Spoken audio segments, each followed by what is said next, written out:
Hello everyone, welcome back to my channel, my 10th edition live streaming. It's already 10th. It's really funny how I realized to give myself a task every Wednesday, 9 p.m. this time, to have this edit that I made through the week. And to be honest, every time I finish live streaming, I'm telling myself I may not make it for the next week. But then as I go through the week, I feel like I have this particular lens with this particular goal in my mind. So whatever I'm reading or watching, everything that I start to have better idea what kind of message I wanted to talk about. And then it also give me a more depth to think about one topic and go dive deeper into that topic. So it's really helpful for me, and I really hope this can somehow help a lot of people out there. So for those of you who are here the first time, I'm Paris. I've been talking about the intersection of art and technology for past 5 years, maybe more than that. But when AI started, I kind of want to be like someone to observe what is going on in the world when tech people and art people start to have to work together eventually. And then this is what happened. I thought it was happening, should be happening a long time ago, but it wasn't. So tech people just go through making all this innovation stuff. And then the artsy people start to still try to in their own little bubble. But now I seriously believe, because AI can generating and creating all these infinite images, contents, films, websites, whatever you think of, codes. And so having the skill of making things, generating things is no longer valuable. But what is valuable in the future is as the collaboration between the tech thinker and artistic thinker, creative people, to build connection and share human, like human has to act more human, think more human, to collaborate with AI in the future. And then that involves people with different mindset to actually like work together. That's my theory. And lately, I've been noticed there are a lot of people talk about, so many tech companies now are looking for this storyteller. And some people started talking about it. I was like, storyteller, it's a word for a while, because I was having my own creative agency. Whenever we're having these events where we're meeting people, talking about how to create good advertising or anything like that, this word storyteller is always there. And it almost sounds cliche at one point. So I was like feeling a little bit, one period of time, I feel a little bit overwhelmed with this word. I was like, so everyone can be storyteller, and like, is it really matter?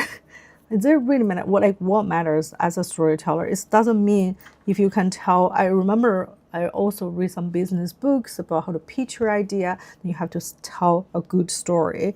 When you pitch an idea, you have to tell a good story. When you are having an agency, talk about your or having a certain kind of company, you have to be a good storyteller. But at one point, people started getting numb about it. But now it seems like this storytelling become a job title. Never happened before. There's an article about it, and I share it here. You can take a look when you have time. Companies are desperately seeking storyteller. Desperately. How desperate, I don't know, but it seems like there is a trend. And also on LinkedIn, there are a lot of companies are actually seeking job title. As storyteller, a Google job ad said last month, we play an integral role in driving customer acquisition and long-term growth. Yeah, Microsoft is looking for, like, the guideline, the descriptions are changing. And there's one company, I think I find it. I try to find some jobs actually talking about it. This Vanta, for example, head of storytelling is their job title, technically, like head of storytelling. So let's take a look. Our mission is to help business earn and prove trust. We believe security should be monitored and verified continuously, and we empower companies to practice better security. Okay, so it's a tech company. It's a department of marketing. As the head of storytelling, you will lead a team that brings our mission and product vision to life across own channels, from memes that make founder look twice to data stories that get shared in CSO Slack groups to content that helps Venta stand out in generative search. Okay. As you can see, and then they said this job is like $274,000 for a year paid. And Notion also merged its communications and social teams into a single storytelling team. I like Notion. I'm using Notion. So yeah, I was just trying to figure out, like, looking at all these jobs, they're actually looking for head of storytelling that's as like a new job title. What are they really looking for, you think? I kind of want this to be a conversation to open with everyone, but I understand maybe a lot of people cannot wrap our head around it at this time. It's still quite like, we understand why they need storyteller, but I personally don't really understand why the job title is storyteller. What kind of story are you thinking? Maybe it's so that's why I did some research, and I'm trying to figure out, I had a conversation with AI, and I also think back of all the experience I've had while maybe some events I've went to, or people that I meet that actually can tell, or like brands that I know gives me the good storytelling, sense of good storytelling. What stands out is when you think about a company or a person can tell a good story, it really stick with you.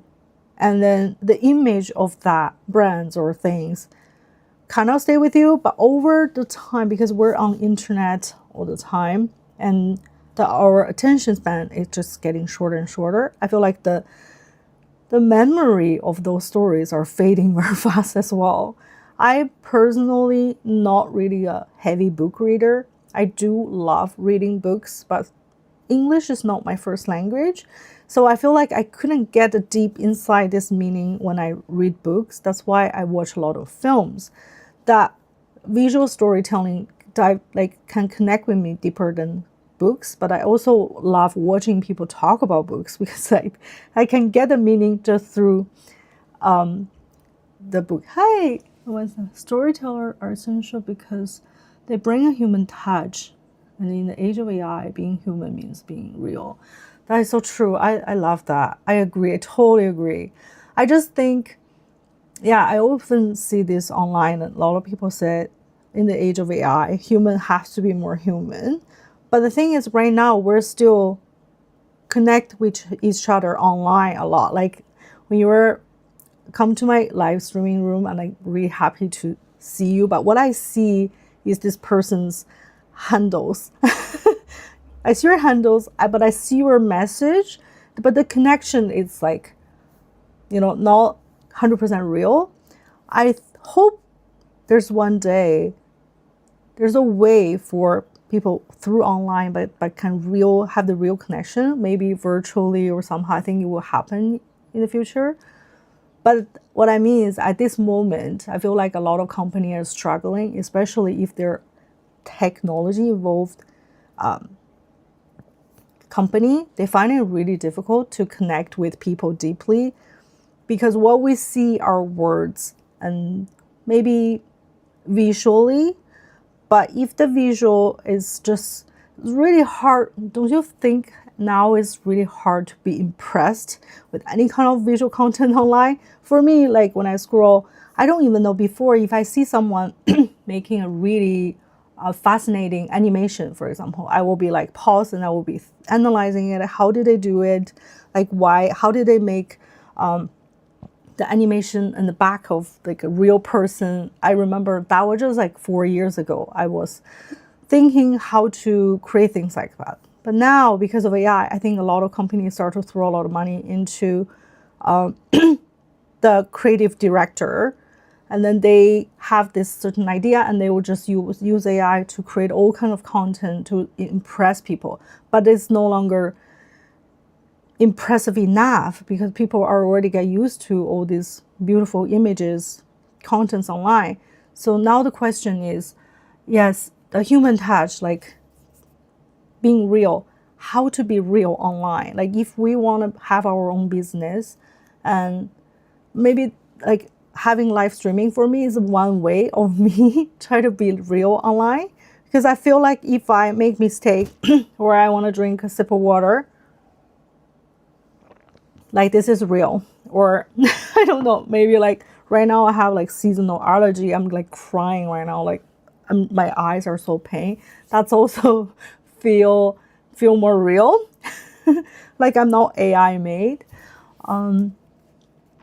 When I see, Sarah, I love conversation. I'm gonna read. When I see content online now, I often find myself looking for imperfection. Oh, because they feel like the true signs of human touch. That's really cool. I think that's what I like. I love this kind of answer because we don't really look for that before. Like, can you tell me when?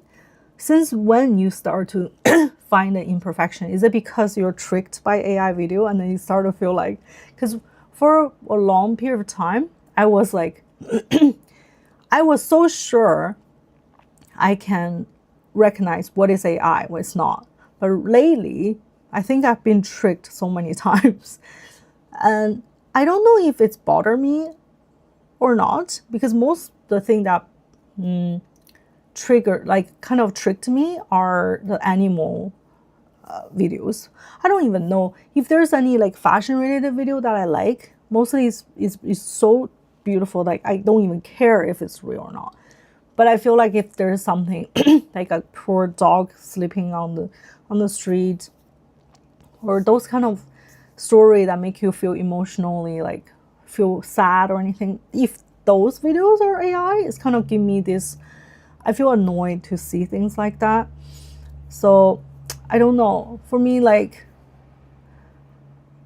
the imperfection is not something I'm looking for, but it's something that I feel maybe you wanted to spot it, that you want to make sure that's not AI generated. I don't know if that's what you were thinking of, but thanks for the comment. Yeah, the whole reason for me to have this live streaming is to like witness this transition, how the world is changing because of AI.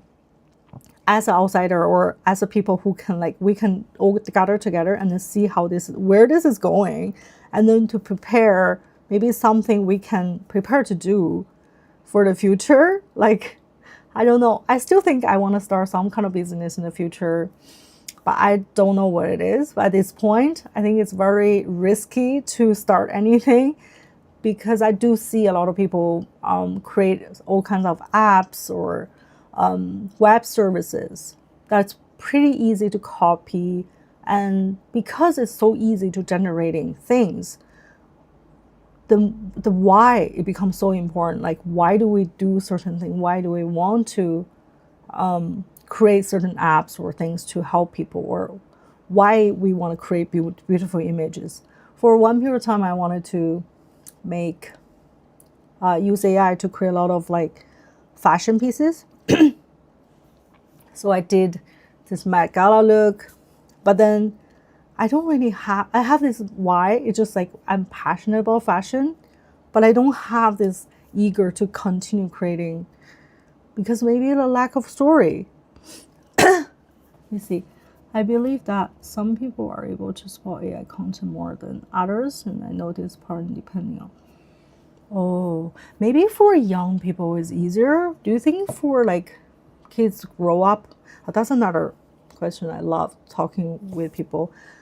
Do you think kids grow up seeing AI content and creating AI content like like we draw with pen. That's easy. Do you think they can spot AI very easy, or they just don't care?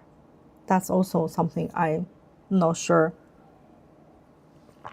I don't have kids, so I don't know. I want to ask some little kids, or the kids are growing up, seeing a lot of AI content, or I do know a lot of kids are using VR headset, going into the immersive world, talking to each other.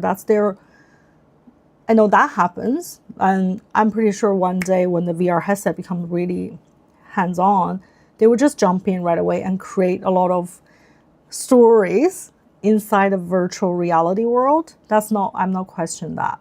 But for the AI content, I'm not 100% sure how those kids are feeling. And for me, we do witness how AI started, how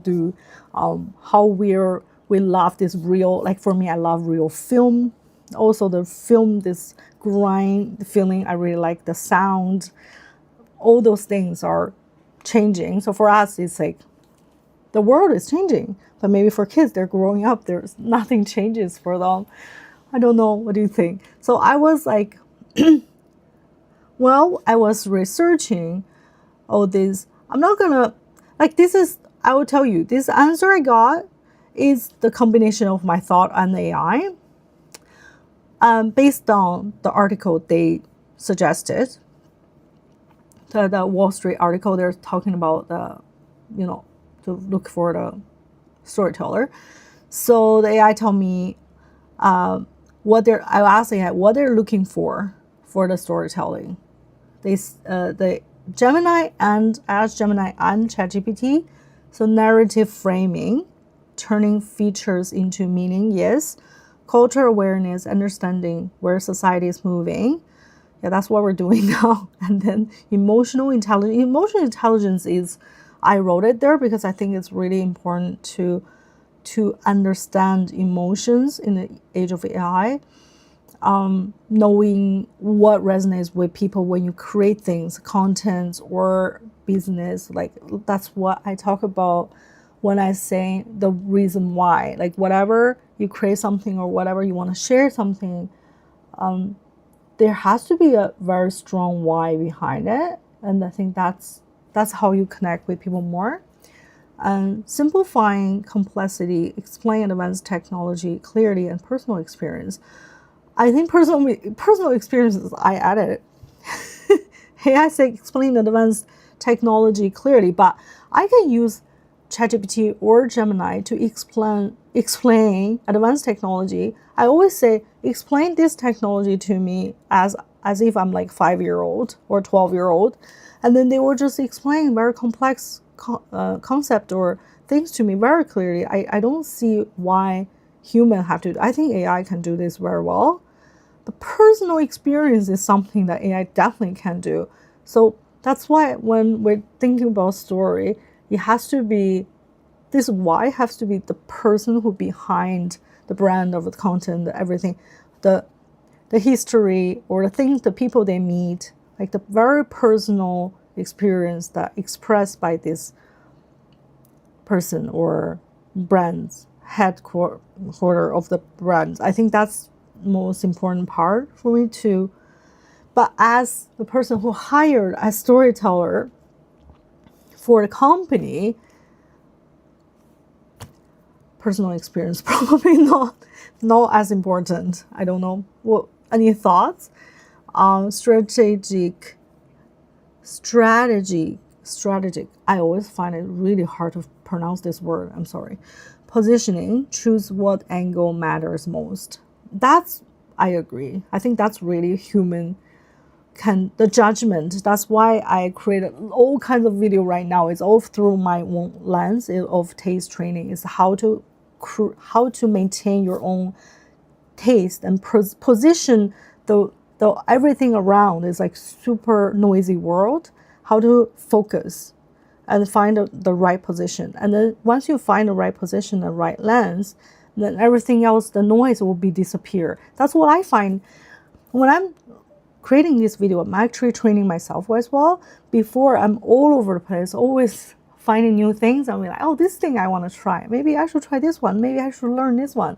Or maybe I should read like more books, or like all kinds of thought will come to my mind. And yeah, of course, there's always struggling to position myself, but I find once I'm working on this taste training, and then I give myself the permission to say no to certain to a lot of noises on the internet, I start to be more I find that I can go deeper, and I think this going deeper is also a very important skill to have in this age. Everything, once you go deeper, you can find a path that is like, once you could dive deeper, you start to realize a lot of new things. And then, yeah, that's also something maybe AI can assist you, but maybe this lens is not something that you can ask AI to do, because they don't have judgment. They can't really choose what angle is the most matter the most. I think that's what I think is really important. And then when I was sorry, I need more water. So when I was searching around this on New York Times, I find this really interesting and practice. It's called 10-minute challenge, and then once in a while they'll give you, I want to share this with you, it's really interesting. I feel like many people can benefit from this. So what they do is they give you this really beautiful image of like classical art. And then he said, today we bring you another focus challenge. They ask you to focus, invite you to spend uninterrupted time looking at one piece of art. This is the art. We all seen this art before. I'm pretty sure many of you have seen this before. But have you ever looked at it more than 5 minutes? So this challenge is to make you look at this painting, focus on her face, Adele's face. How would you describe her expression? How many different patterns and textures do you notice throughout the painting? What is their overall effect? What do you see a clear boundary, and where does it disappear into the gold? When you say, I'm ready, and then you can just looking at the art for as long as you want, and because they're making very high resolution, so when you zoom it, it's so clear. It's so beautiful. I was spending quite a lot of time the other day just look at it, because when you go to a museum, you can't even go this close. You can like zoom her eye like this. This is the maximum I can zoom. But the texture and the painting, the color is so detailed, and oh my god, I love this.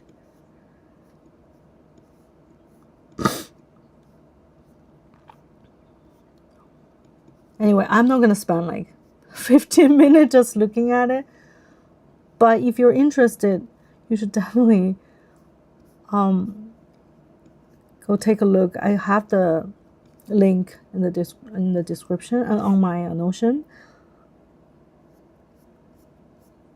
Say you spend, they will count, and then this website will help you count how many minutes you stay here. Say I quit. You made it 1 minute and 17 seconds. It's so short. If you want to look a little longer, just scroll back and press continue. And then not just that, it shows you where this piece is right now, and then the history of it. They're analyzing this painting as well. Her cheeks are flush, her lips are full, her eyes are wide. And then the original, this person, it's so cool. I didn't know she actually exists. So you learn a lot of history about the painting as well. her husband, 17 years, her senior, whom she wed in status of union of two wealthy Australian farmers. See, this is the story. Like when you look at a painting, go deeper. Especially the other day, I think I spent like around 5 minutes looking at the painting and really just look all the details little by little. And then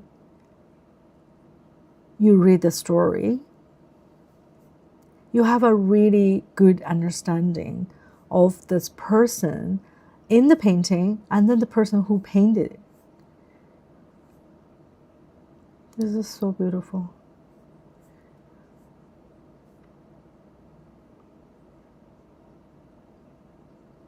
Oh, there's actually sketched a couple poses of her.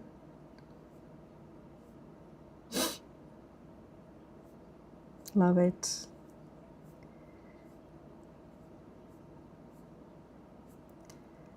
Yeah, and then they also have one. This is the painting one. And there's another for music. I think I get this subscription New York Times because it was like $2 a month.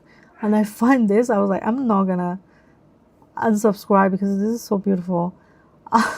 For example, if you say you want to learn more about Bach, you just click on it and then they have little clips of the piano and then the story.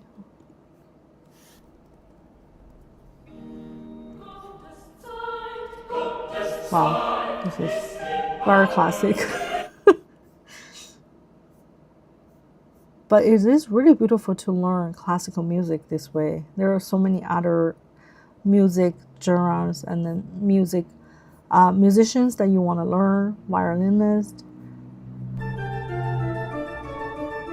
I think we heard a lot of this kind of music in the movie, in some kind of like classical movies or French films. I feel like I've heard this music for a couple times. But anyway, this is something I think we should practice in this age because we're so used to short videos online and just keep scrolling, doom scrolling as we talk about all the time. This is something we should spend some time, maybe really try to spend like 5 to 10 minutes looking at one art online. It will change your brain, how brain function. Maybe it will really helpful for us. Let me know if it's helpful, but I also feel like when you dive deep into something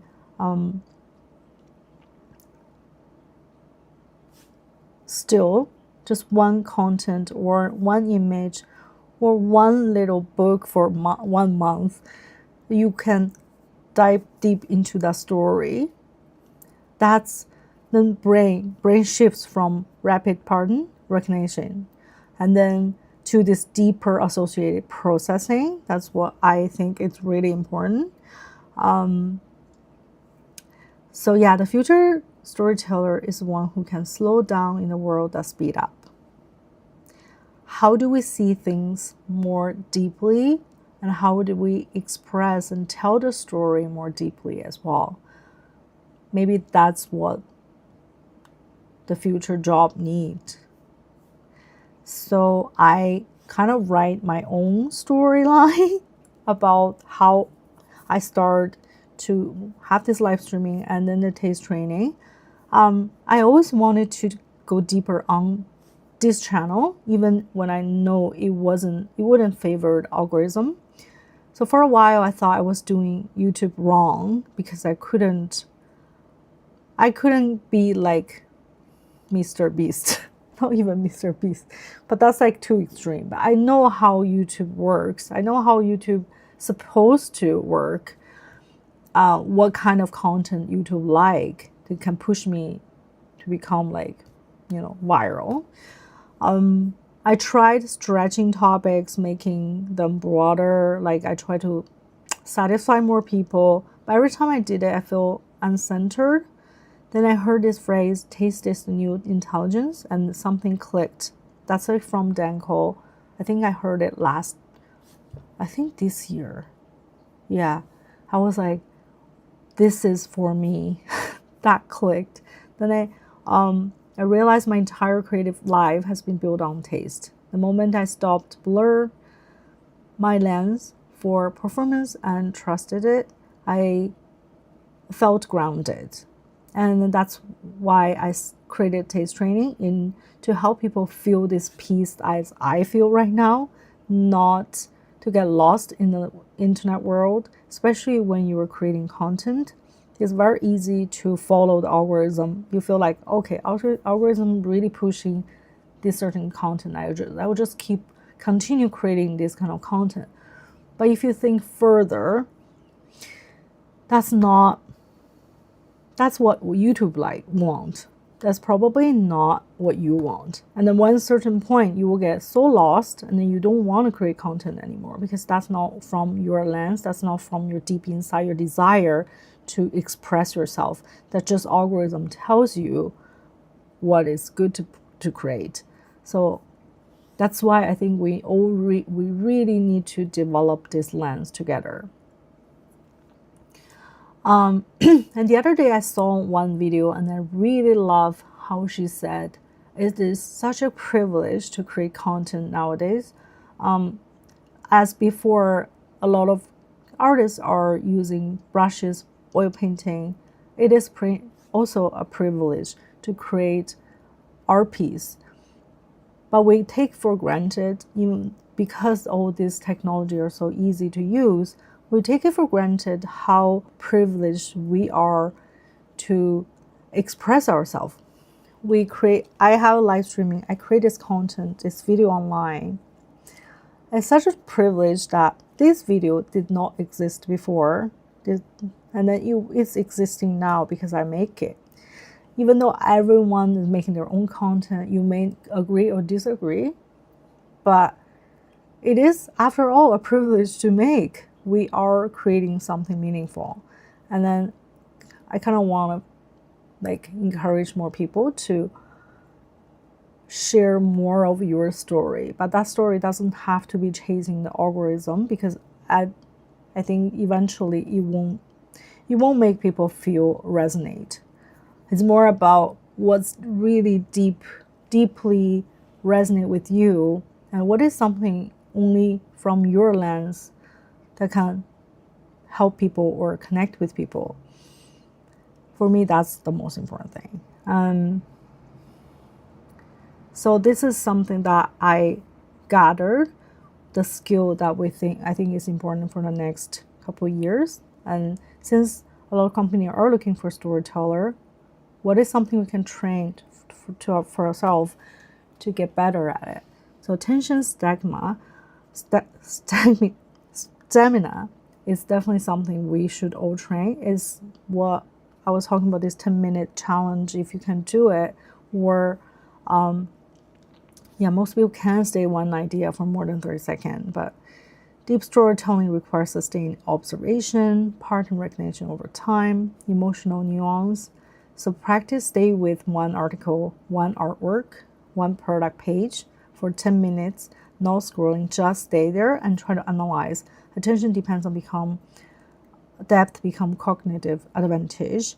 I think we will need this skill very soon. And the pattern linking, future storyteller connect, tech shift, and culture behavior, identity change. What does this trend signal about deeper values? Whatever we look online, that's something I've been making short video to remind people every day.